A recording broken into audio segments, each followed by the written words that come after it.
My name is Noah Bennett.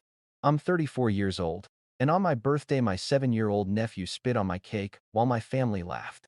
The kitchen smelled like lasagna and lemon cleaner. Frosting glistened under the pendant light. A wet slap hit the chocolate letters Happy Birthday smeared to a bruise. Mom's laugh rang bright. Sloane's phone camera hovered, and I felt my jaw lock as if a hand had closed around it. When I reached for a knife in the drawer, an envelope caught my eye, beneficiary change form, my name and a signature that looked exactly like mine. I swallowed. I smiled. I backed up everything. They didn't know that yet. Before I continue, tell me where you're watching from. And hit like and subscribe if you've ever been betrayed by family, the kind of betrayal that doesn't come from strangers, but from the people who once blew out candles beside you. The night after my birthday, I sat alone in my apartment, the smell of stale frosting still clinging to my hands. The city outside hummed like static through the window. I stared at the stainless steel bottle on my table, the one thing that had followed me through every chapter of my life, and for the first time, I wondered how I'd become this version of myself. Quiet, reliable, invisible. It didn't start that way. When I was a kid, my mom, Marianne, used to tell people I was her steady one. She said it like a compliment, but what she really meant was predictable. I remember one Sunday dinner when I was 8. The TV blared a church special. The table smelled of pot roast and bleach. And Sloane was crying because she dropped her fork. Mom rushed to her side like it was an emergency. I just sat there, hands folded, waiting for someone to pass me the gravy. They never did. That was the first time I learned that being good didn't mean being seen. By middle school, the pattern was carved in. Sloane would forget her homework, and Mom would write a note to the teacher explaining her stress. When I forgot a permission slip, she said, "Noah, you're old enough to handle that yourself." The words didn't sting at first, they sounded fair until I realized fair always meant me doing more. After Dad left, or maybe drifted out, because I can't remember a single fight. Just an empty chair. One morning Mom started saying, "It's just us now, sweetheart. We take care of each other." But each other was never equal. I fixed things, the leaky faucet, the VCR, later the Wi-Fi. Sloane broke things and Mom called her creative. I didn't know it back then, but those small moments were building a system, one where love had a price tag. And I paid it monthly. College was supposed to be my escape. I got a partial scholarship for computer systems at a community college in town. The night before classes started, Mom handed me the electric bill with a soft smile. "Could you just put your name on it, honey? They keep calling me, and it's confusing." I signed without thinking. It felt harmless, a quick fix. That signature became the first chain link. Every month after, new envelopes arrived: gas, internet, insurance, all with my name somewhere near hers. She called it family teamwork. I called it temporary. But temporary stretched for years. I got my first real job at 22, a junior IT technician for a warehouse company. My first paycheck felt like sunlight. I wanted to buy a new laptop. Instead, I bought groceries for Mom and a birthday present for Sloane. A sketchbook set she swore she needed for her art therapy dream. She posted it online with a caption, "Mom got me this, so grateful." I didn't comment. I just scrolled past it, like I always did. Sometimes, I wonder if they even noticed how much of their world sat on my login credentials. When the cable went out, I fixed it. When their credit cards maxed, I made calls. I thought that's what family meant, plugging holes before anyone saw the leaks. 3 years ago, Sloane decided she wanted to help people through creativity. That's how she phrased it. Chin lifted like a manifesto. She quit her job at the salon and opened a small art studio in a rented strip mall space, neon open sign flickering like it already knew. "Just until I get my first clients," she said. Mom clapped, tears in her eyes. She's finally living her passion. Then Mom looked at me. "And you're so good with numbers, sweetheart. Could you help her consolidate her debt? Just to get her started?" I stared at the spreadsheet on my laptop that night. Columns of red and black. Sloane's credit was already collapsing. I could feel my stomach twist as I clicked the sign as guarantor box. It wasn't the first time. It wouldn't be the last. At first, I tried to convince myself I was being generous, noble even. Every month, I made her minimum payments when she forgot. Every month, I told myself she'd catch up. She never did. But Mom always had a reason ready. "Sloane's going through so much stress, Noah. You wouldn't understand. You've always been strong." That word strong felt less like praise and more like a sentence. Strong meant silent. Strong meant unthanked. The next year, Mom called about her phone bill. "They're threatening to shut it off," she said, her voice breaking just enough to make me picture her alone in that quiet house. "Could you handle it? You're better with technology." So I did. I put the account under my name. The auto pay ran every month like clockwork, unnoticed except when the balance dipped too low. Then she'd call and ask why I hadn't told her she was overusing data. Looking back, I think part of me enjoyed being needed. It gave me purpose. It made me the center of a system I didn't realize was draining me. But the cracks started showing. One winter night, I drove to Mom's to fix her Wi-Fi. Snow fell in thick flakes, the house glowing orange from the kitchen window. Inside, Sloane sat at the table with a glass of wine, sketching. Mom laughed at something on her phone. I crouched by the router, cables tangling around my hands. "Hey," I said, "can you two stop streaming for a minute while I reboot?" They didn't even look up. The modem blinked, the connection returned, and no one said thank you. I remember thinking, maybe this is just what love looks like in our family. One person on the floor, the other scrolling. I didn't know it then, but that night planted a quiet seed of resentment, the kind that doesn't bloom until it's too late. When Dad left, Mom told me he couldn't handle family responsibility. I used to hate him for that. Now, I just wonder if he saw what I couldn't. Some nights, when I couldn't sleep, I'd scroll through old photos on my phone: birthdays, holidays, family dinners. In every picture, Sloane was centered, Mom leaning toward her, and me somewhere at the edge, half smiling, half cropped. It wasn't intentional, just muscle memory. Even cameras knew where the spotlight belonged. By my early 30s, I'd stopped expecting gratitude. I just wanted peace, quiet dinners, small wins. I thought if I kept things stable, maybe one day they'd see me not as the fixer, but as family. Then came the year before my birthday, the SSN incident. Mom called one afternoon sounding frantic. "Honey, can you read me your social? I need to check something with the credit bureau. They said there's a mix-up on my file." I hesitated. Why would they need mine? "Oh, don't be difficult. It's just verification. You know how these systems mix things up." Her tone snapped from pleading to scolding in 2 beats. I gave in. Later, I saw a credit check inquiry under my name with her address. I confronted her. "Oh, Noah," she laughed. "You're so paranoid. It must be a system glitch. You of all people should know that." She was right, I did know how systems glitched. But systems also logged every action, every signature, every IP address. I started saving things after that: screenshots, receipts, emails. Not because I was planning revenge, but because I was tired of being gaslit. I didn't know it yet, but those files would become the blueprint of everything that followed. And somewhere between those backups and that stainless steel bottle on my desk, I realized I'd spent my whole life keeping everyone else's systems running, and mine was the only one crashing. I didn't know it back then, but this would matter later. The morning after that credit check, I woke up with an ache behind my eyes, the kind that sits there, pulsing like an unanswered question. I poured coffee into the same chipped mug I'd owned since college, opened my laptop, and looked at my accounts. My name was everywhere: gas, water, electric, 2 phone lines, 1 car loan, 1 debt consolidation. It hit me like static. I wasn't the family's steady one. I was their infrastructure. But old habits die quietly. I didn't cancel anything.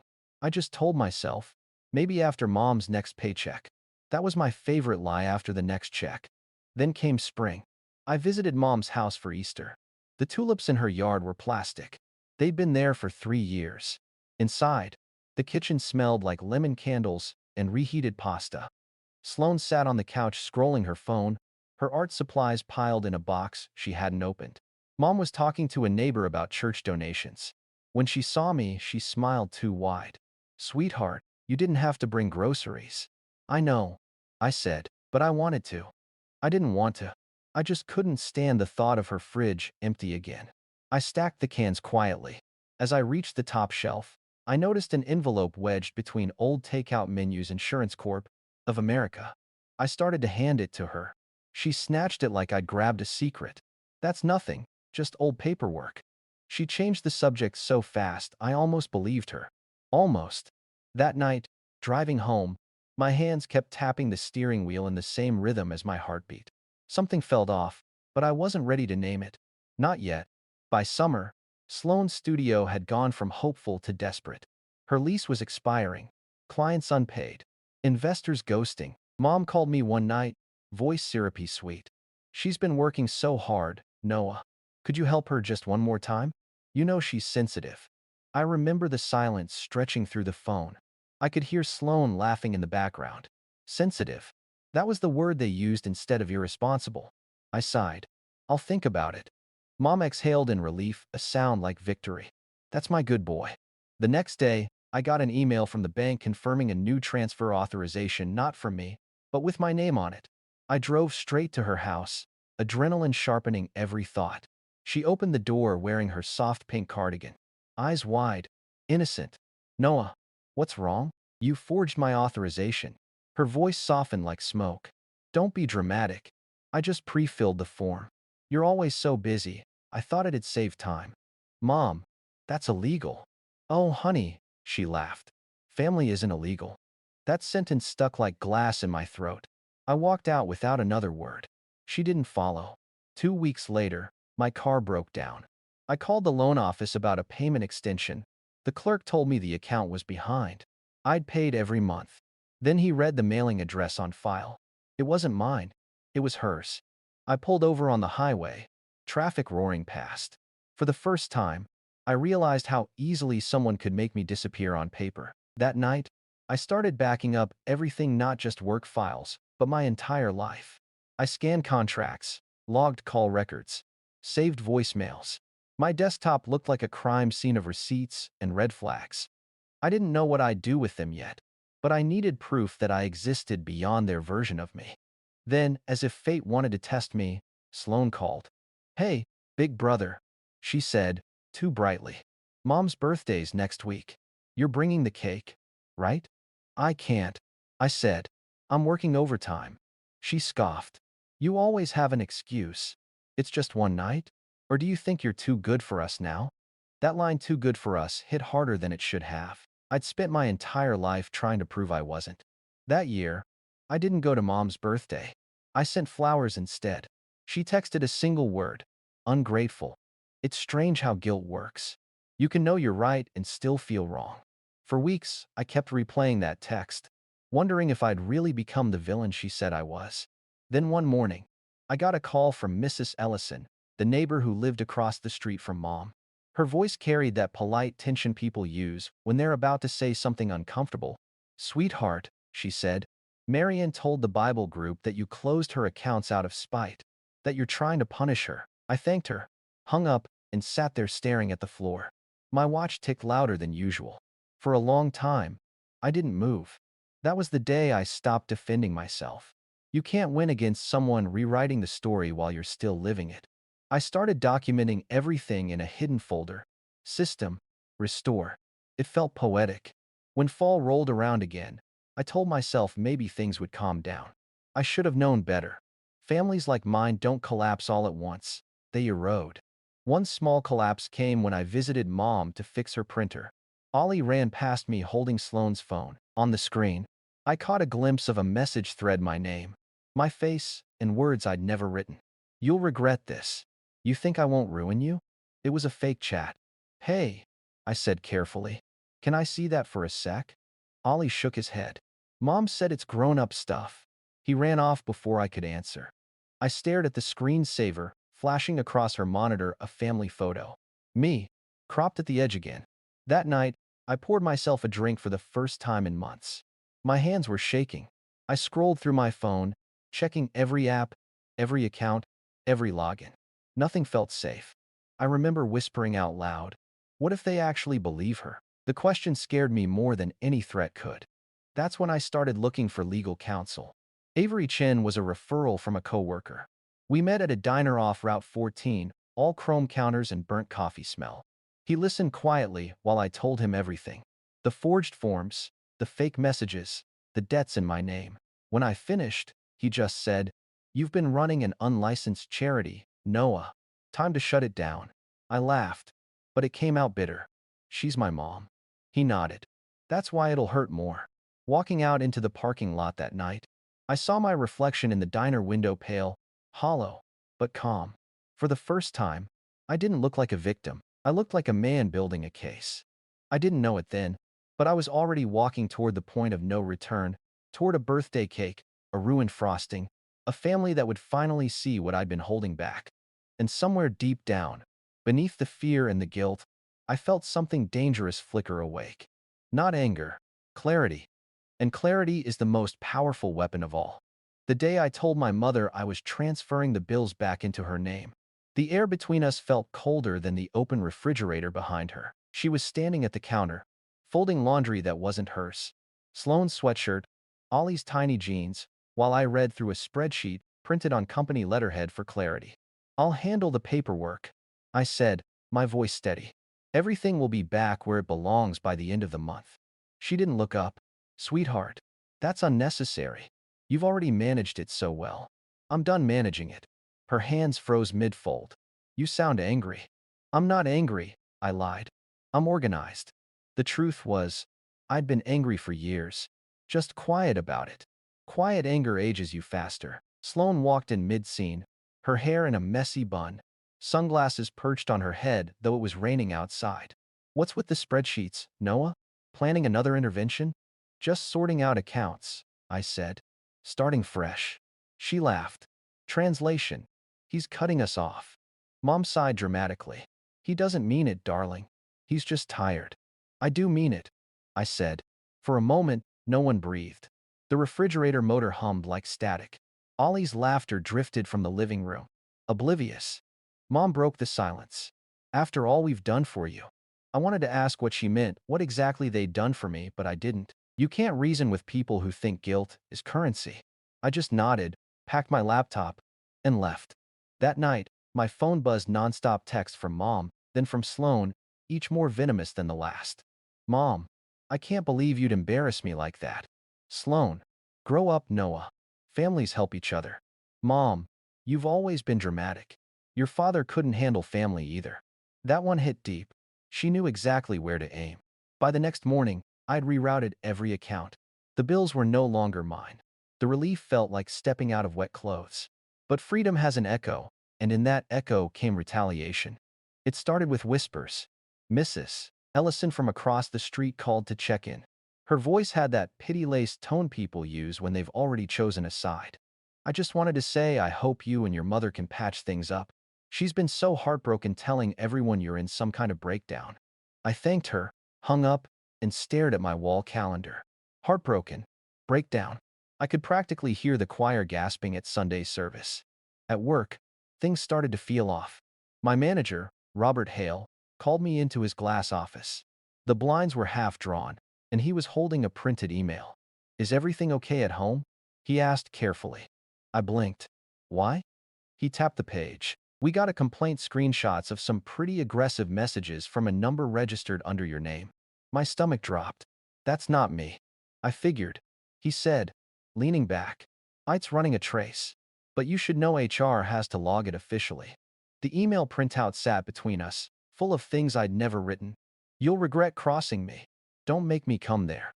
The language was crude, not even my style. But to anyone outside the family, it looked plausible. That was the genius of it. I left the office numb. Priya, my coworker and one of the few people I trusted, caught up with me at the elevator. "They're checking the metadata," she whispered. "The timestamps don't line up with your login sessions. Hang tight." Her calm made me realize how tense I'd become. I nodded, barely breathing until the doors closed. That evening, my phone lit up again, dozens of missed calls from Mom. I didn't answer. Then came the post.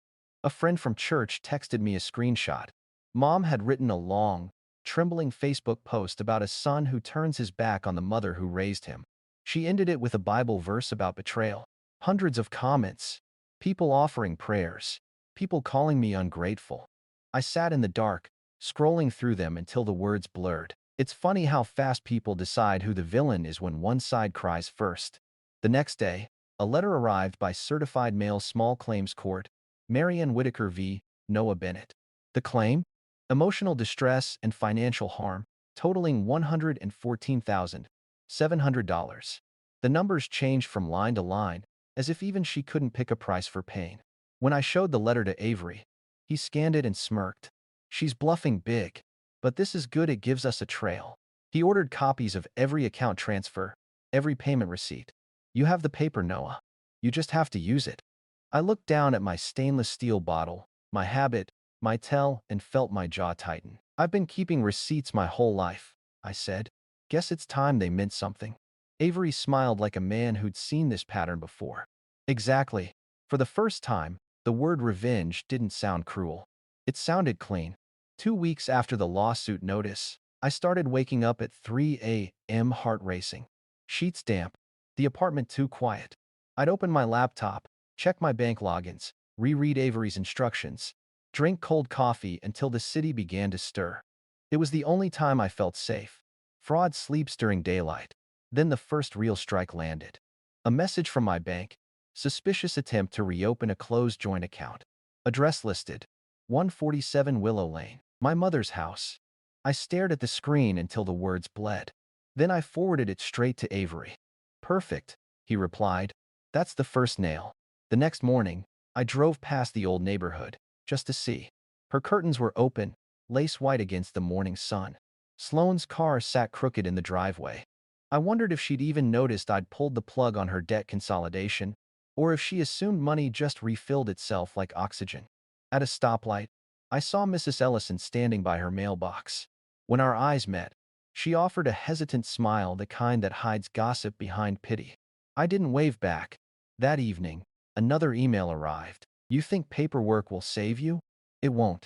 No name, but the phrasing was familiar. Family familiar. Avery traced the header. Disposable app. Prepaid card. Same time zone. He called me immediately. Keep it. Don't reply. Fear is leverage, and you're not giving them any. I followed every instruction, calm, precise, surgical. But rage doesn't vanish. It mutates. It waits. 3 days later, HR called again. Good news, Robert said, closing the door. IT found a spoofing app linked to a different IP, not yours. You're cleared. Relief didn't feel like joy. It felt like exhaustion. Still, someone had to pay for the smears. That weekend, Avery and I met again at the diner. The place smelled of burnt toast and disinfectant, neon buzzing overhead. He laid out a folder between our coffee cups, timestamps, IP logs, screenshots. Every fake message they sent left digital fingerprints, he said. And the gift cards used to fund the app were bought at a store 3 blocks from your mom's house. I blinked. You can prove that? Camera footage, time-stamped. She's not in it, but your sister is. I exhaled slowly, the sound more like a laugh than a sigh. Of course she is. Avery leaned back. You still want to settle quietly? I looked out the window where the diner sign flickered. Open. OEN. OPN. No. I want it documented. The case prep became my new religion. Nights filled with spreadsheets, cross-referenced receipts, legal pads stacked like scripture. My apartment looked like a data center, neat, cold, unfeeling. It suited me. Then came the twist I didn't expect. One Thursday, I got a voicemail from Ollie's school. The principal's tone was gentle, cautious. Mr. Bennett, your nephew mentioned some things about phones and secret numbers during a tech safety workshop. I thought you should be aware. My pulse spiked. Secret numbers. That night, I replayed the voicemail 3 times. He'd seen it, whatever Sloane and her boyfriend had done. A kid doesn't invent phrases like app that makes people scared. It hit me that this wasn't just manipulation anymore. It was legacy toxicity passed down like DNA. The following week, Avery subpoenaed financial statements linked to the spoof app's purchase. The gift card number matched one redeemed under S. Whitaker. The loop was closing. But Marianne wasn't done playing victim. She filed another post, a video this time. Her voice trembled perfectly as she sat by a window, clutching a photo of the 3 of us. I just pray my son remembers who he used to be, she said, tears balanced like jewels. The comments exploded again. How could he do this to his mother? Poor woman. I didn't watch the whole thing. I couldn't. Instead, I saved the link, copied the upload timestamp, and added it to my evidence list. The next morning, I got an email from Avery. Mediation set for March 5th. Gather everything. Everything. I looked around my apartment folders, binders, backup drives, and realized I had become my own archive. Every lie they told was now a file waiting to be opened. For the first time in my life, I didn't feel powerless. I felt prepared. The night before the hearing, I couldn't sleep. I stood by the window watching the city lights blink like tiny red recording dots. In the reflection, my eyes looked different, colder, sharper. I whispered to the empty room. They built this story on paper. I'll end it the same way. And somewhere between that whisper and the rising sun, I stopped being their caretaker and started becoming their consequence. The courthouse smelled like coffee and disinfectant, a mix of nerves and bureaucracy. Pale walls, wooden benches, the hum of an old ceiling fan. I sat at the defense table, fingers wrapped around my steel water bottle like it could anchor me to earth. Avery was beside me, calm as ever, flipping through our files with surgeon-like precision. Across the room sat my mother, Marianne Whitaker, in her pastel cardigan pearls, trembling hands. The full performance. Sloane was next to her, arms crossed, phone face down but never truly off. She glanced at me once, a tiny smirk breaking through the mask of concern. The clerk called the case. Marianne Whitaker versus Noah Bennett. Hearing it aloud felt unreal. I could have sworn the judge raised an eyebrow at the phrasing mother versus son. Marianne stood first. Her voice was soft, brittle, perfectly rehearsed. Your Honor, she began, I never wanted to be here. I love my son. I raised him alone after his father left us. But recently, he's made choices that have devastated me and my daughter financially. He turned off utilities, canceled our accounts, and left us unable to pay basic bills. Her lip trembled. A few sympathetic heads turned toward her. She paused for effect. He used to be kind. I don't know what changed. Sloane nodded dramatically, like an understudy hitting her cue. When it was my turn, I stood slowly. My throat felt dry, but my voice was steady. Your Honor, what changed was that I stopped being their accountant. I could feel Marianne's eyes boring into me. I didn't take anything from them. Every account was in my name, something I agreed to years ago to help. When I stepped back, I transferred it all back to its rightful owners. There are signed documents for every transaction. Avery slid the folder across the table. Exhibit A through F, Your Honor. The judge flipped through them, frowning slightly. These look legitimate. Why did you claim emotional distress, Mrs. Whitaker? Marianne dabbed her eyes with a tissue. Because his actions were cruel. He knew how much we relied on him. Avery interjected, voice even. Dependency is not a legal contract, ma'am. Her face flushed crimson, but she recovered fast. He's twisting everything. He forged my signature once to take control of my finances years ago. I have proof. The room went still. I felt the air leave my lungs. Avery leaned forward, calm. You're referring to the beneficiary change form? Marianne hesitated just a flicker and nodded. Yes, that one. Avery smiled faintly. We anticipated that. The insurance company confirmed the form was submitted from Mrs. Whitaker's own address, not Mr. Bennett's. They also noted that the signature doesn't match his verified handwriting sample, and that the submission was rejected due to missing verification. A ripple moved through the room. Marianne's jaw tightened. The judge looked unimpressed.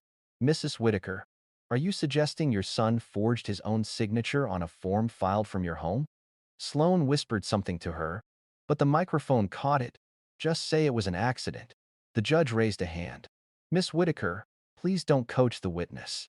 Avery tapped the next folder. Furthermore, Your Honor, the supposed harassment messages referenced in their HR complaint were traced to a spoofing app purchased with gift cards from a convenience store near the plaintiff's residence.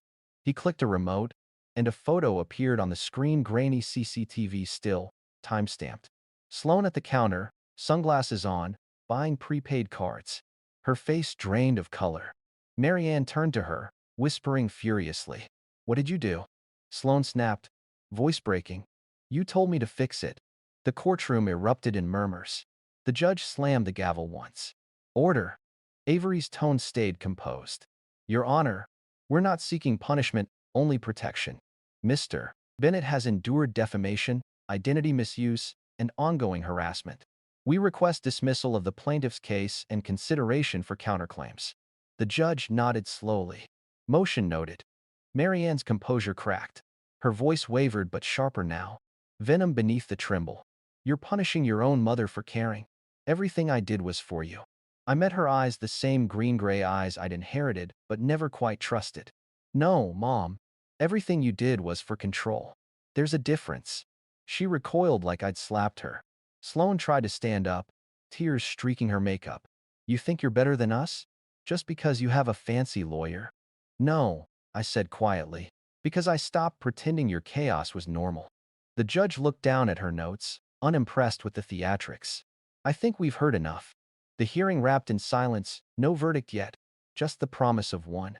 As people filed out, I caught fragments of whispers, pity mixed with fascination. The son who sued his mother. Imagine the family dinners. Marianne walked past me, eyes cold. You'll regret this, she hissed, her voice stripped of its fragile tremor. Sloane followed, silent for once. Avery placed a hand on my shoulder. You did good, he said. Did I? I asked, staring at the empty bench where my mother had cried 5 minutes earlier. Because it doesn't feel like winning. He nodded thoughtfully. It never does. But you'll feel it later when they can't rewrite this version of the story. Outside, the autumn wind hit hard. I stood at the courthouse steps, watching them get into the car together. For the first time in my life, I saw them not as my family, but as people I used to know. In my pocket, my phone buzzed a notification from the insurance company. Account beneficiary change request permanently closed. I stared at the screen, then at the gray sky overhead. My reflection ghosted back at me from the glass door. Tired, older, but free. A small, humorless laugh escaped my throat. They tried to use my name to ruin me, I whispered. Guess they forgot who taught me to keep records. When I turned to leave, I caught Priya's message waiting on my phone. Metadata confirms the spoof app logs. You're cleared everywhere. HR is closing the case. For the first time in months, my chest didn't feel like it was made of glass. As I stepped onto the sidewalk, Avery called after me. Now what? I looked back, adjusting my watch the way I always did before something big. Now, I said, we start cleaning up what's left. And as the courthouse door shut behind me, I felt the subtle shift from defense to offense. They thought the case was the end. They had no idea it was just the beginning. The night after the hearing, my apartment felt like a museum of quiet victories, stacks of folders labeled and closed, the hum of the fridge the only sound. I didn't open a bottle or call anyone. I just sat at the kitchen table, staring at the envelope with the court seal still warm from my hands. Outside, the city lights flickered like restless stars, the kind that never sleep. My phone buzzed once, a new message. Unknown number again. You think paper can save you? It can't. No threats. No name. Just that. I almost laughed. I forwarded it to Avery and powered the phone off. There was no adrenaline.